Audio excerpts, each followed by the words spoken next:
semuanya, perkenalkan nama saya Anggun Dwi Marlina dan hari ini saya akan memasak jajanan favorit kita semua yaitu sempol.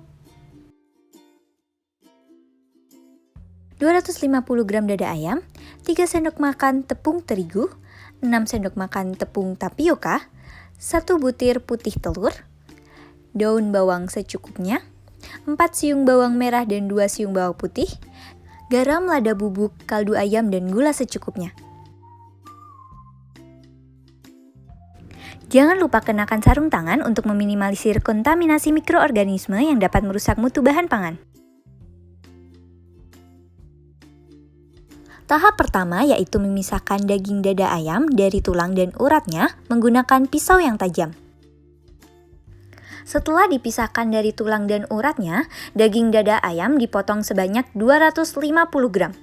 Untuk mempermudah dalam proses penggilingan daging dipotong kecil-kecil terlebih dahulu. Dada ayam digunakan karena dada ayam merupakan salah satu potongan bagian ayam yang mengandung protein tinggi dan rendah lemak. Daging kemudian dicacah untuk menghasilkan adonan daging giling yang lebih lembut.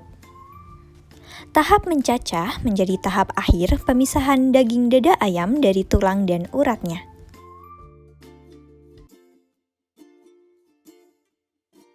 Tahap ketiga yaitu penggilingan daging. Masukkan seluruh daging ke dalam chopper terlebih dahulu. Masukkan bawang putih dan bawang merah, sedikit minyak, serta es batu. Pemberian es pada proses penggilingan bertujuan untuk menjaga suhu daging tetap rendah selama proses penggilingan untuk mencegah kerusakan protein aktomiosin daging oleh panas. Selain itu, penambahan es batu akan membuat tekstur sempol lebih kenyal. Daging digiling dengan cara menekan tutup chopper selama beberapa saat. Setelah daging sedikit halus, bumbu lain seperti garam, lada hitam, kaldu ayam, dan gula dimasukkan ke dalamnya secukupnya.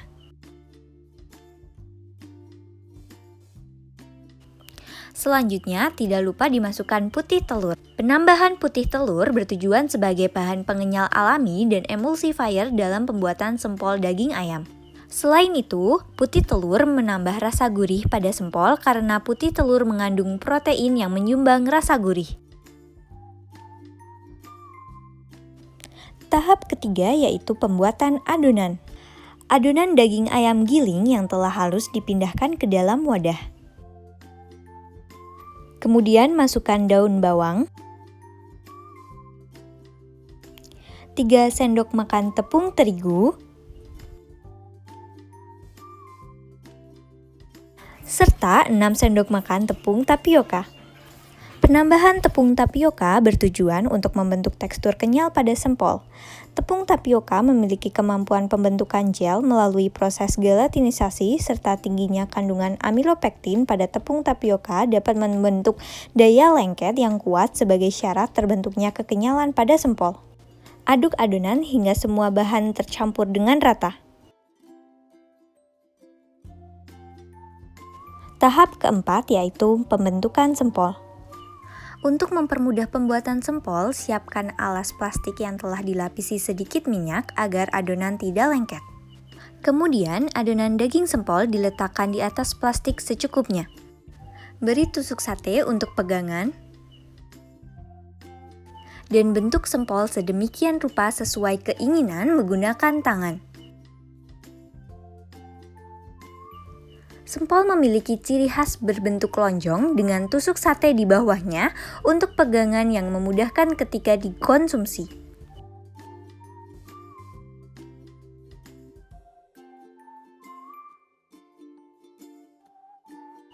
Ulangi tahap ini hingga adonan sempol habis.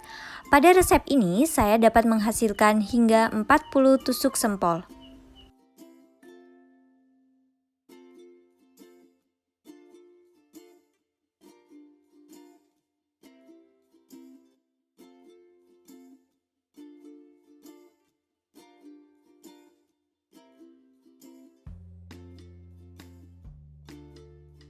Tahap kelima yaitu perebusan. Panaskan air yang diberi sedikit minyak agar sempol tidak lengket pada wadah. Masukkan sempol satu persatu ketika air telah mendidih. Proses perebusan bertujuan untuk menghasilkan tekstur yang lebih lembut, rasa yang lebih enak, aroma yang lebih baik, dan membunuh mikroorganisme serta menonaktifkan enzim yang terdapat dalam daging ayam. Perebusan dilakukan hingga sempol matang, yang ditandai dengan mengapungnya sempol ke permukaan dan warna mulai berubah menjadi lebih pucat. Dalam proses perebusan sempol, protein yang terkandung di dalamnya akan larut dalam air dan mengalami denaturasi. Tahap keenam yaitu penggorengan. Siapkan 1 butir telur, kemudian dikocok lepas sebagai pelapis sempol. Balur sempol dengan telur, kemudian goreng sempol dalam minyak panas. Penggorengan sempol dilakukan hingga sempol berubah warna menjadi keemasan. Penggorengan sempol dilakukan menggunakan minyak secara berulang. Penggorengan secara berulang dapat menurunkan kualitas mutu sempol. Hal ini akibat struktur protein dalam sempol bersifat labil, sehingga larutan mudah berubah bila mengalami perubahan suhu tinggi. Perubahan protein ini disebut denaturasi. Tiriskan sempol dan sempol siap dikonsumsi. Dalam resep ini, sempol yang dihasilkan memiliki warna keemasan, memiliki cita rasa gurih, bertekstur kenyal, lembut di bagian dalam, dan renyah di bagian luar. Penggunaan daging dada ayam dikarenakan daging dada ayam mengandung protein yang tinggi, rendah lemak, dan juga mengandung berbagai macam vitamin seperti vitamin B3, B5, dan juga B6 yang sangat berguna bagi tubuh. Namun, walaupun sempol terbuat dari daging dada ayam dan juga telur yang mengandung protein yang sangat tinggi, kandungan zat gizi dalam sempol sangatlah rendah. Hal ini dikarenakan protein yang terdapat di dalam sempol mengalami kerusakan akibat proses penggorengan. Selain itu, proses penggorengan juga dapat meningkatkan kadar lemak dari sempol. Jika ingin mendapatkan manfaat protein dan juga gizi lain dari daging dada ayam, maka pengolahannya dapat diubah menjadi direbus, dikukus, dan juga ditumis menggunakan minyak nabati seperti minyak zaitun. Sekian resep dan juga penjelasan dari saya, semoga bermanfaat dan jangan lupa dicoba di rumah ya. Dadah!